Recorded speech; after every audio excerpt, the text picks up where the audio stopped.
ఈరోజు తెలంగాణ యావత్ తెలంగాణ బీసీ బిడ్డలకు మరి తీరని అన్యాయం చేసింది టీఆర్ఎస్ పార్టీ అని చెప్పేసి తెలియజేస్తున్నాం. ఎందుకంటే మరి గతంలో బీసీ బిల్లును ఆపడానికి మరి పుట్టంగారి మాధవరెడ్డి గారు మరి హైకోర్టులో పోవడం తెలుసు. మరి అలాగే బీసీ బిల్లును ఆపి మరి తీరని అన్యాయం చేసినటువంటి ఒక మాధవరెడ్డికి మరి టీఆర్ఎస్ పార్టీ ఏ విధంగా టికెట్ ఇచ్చిందో నాకు అర్థం కావట్లేదు. కానీ నాకు తెలిసి మరి మాధవరెడ్డిని మరి బీఆర్ఎస్ పార్టీ నాయకులే మరి హరీష్ రావు గారు ఎంబడి మరి వాళ్ళ అడ్వకేట్లను పంపించేసి మరి హైకోర్టులో కేసు వేయడం జరిగింది. మరి హైకోర్టులో కాదని సుప్రీంకోర్టుకు పోతే కూడా సుప్రీంకోర్టు కూడా పుట్టంగారు మాధవరెడ్డి గారు పోవడం జరిగింది.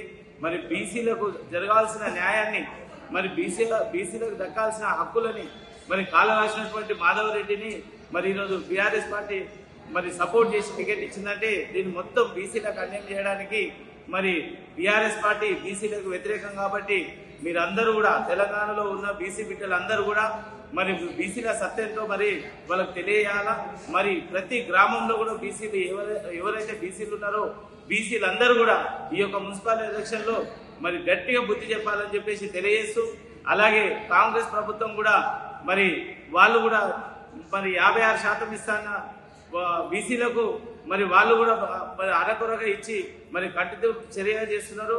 మరి అన్ని పార్టీలు కూడా బీసీలకు మోసం చేస్తున్నారు. కాబట్టి ఖచ్చితంగా ఏదైతే ఈ బీఆర్ఎస్ పార్టీ తీసుకున్న నిర్ణయాన్ని మరి హరీష్ రావు గారు ఎంబడి మరి బీసీలకు అన్యాయం చేయడానికి ఇంత పూనుకున్నాడు. కాబట్టి ఖచ్చితంగా హరీష్ రావుని ఖబర్దార్ చెప్తున్నాము. మరి బీసీలంతా కానీ మరి హరీష్ రావుని ఇల్లును ముట్టడిస్తామని చెప్పేసి తెలియజేస్తున్నాము.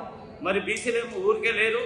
మరి మీతో పాటు మరి ఎంతో మంది బీసీ బిడ్డలు మరి వాళ్ళ బీసీ బిడ్డల ఓట్లతో గెలిచిన నువ్వు మరి బీసీలకు ఎందుకు వ్యతిరేకంగా చేస్తున్నావు అని చెప్పేసి మేము కరాఖండిగా ఖండిస్తున్నాం. మరి బీఆర్ఎస్ పార్టీ పుట్టగతులు లేకుండా పోతుంది. మరి బీసీల పాపం కలిగి మరి అదే హరీష్ రావు కానీ ఈ పుట్టంగారి మాధవరెడ్డిని వెనుక నుండి నడిపించిన హరీష్ రావు గారికి చెప్తున్నాం. ఖచ్చితంగా మరి హరీష్ రావుని మరి ఆ యొక్క సిద్దిపేటలో ఆయన ఇంటిని ముట్టడిస్తాం. మరి ఆయన కంటి తుప్పు చెడియగా మరి అందరినీ ఏదో చిన్నపిల్లలు స్కూల్ ఫీజు కట్టడానికి డబ్బులు లేవన్నట్టు ఆయన ఒక మీటింగ్ పెడితేనే మరి ఆయన ఒక మీటింగ్ పెడితేనే 50 నుంచి 60 లక్షలు ఖర్చు పెట్టి మీటింగ్ పెట్టి హరీష్ రావు మరి నా సొంత ఇల్లు పెట్టి ఏదో గిరి పెట్టి 20 లక్షల రూపాయలు ఫీజు కట్టినని చెప్పేసి దొంగ నాటకాలు ఆడుకుంటూ మరి అందరినీ బీసీ బిడ్డలంతా మోసం చేస్తున్నటువంటి హరీష్ రావుని ఖచ్చితంగా ఎక్కడికక్కడ జిల్లాలో ఉన్న ఎక్కడికక్కడ అందరూ కూడా ఆయనను బైకాట్ చేయాలని చెప్పేసి తెలియజేస్తున్నాం.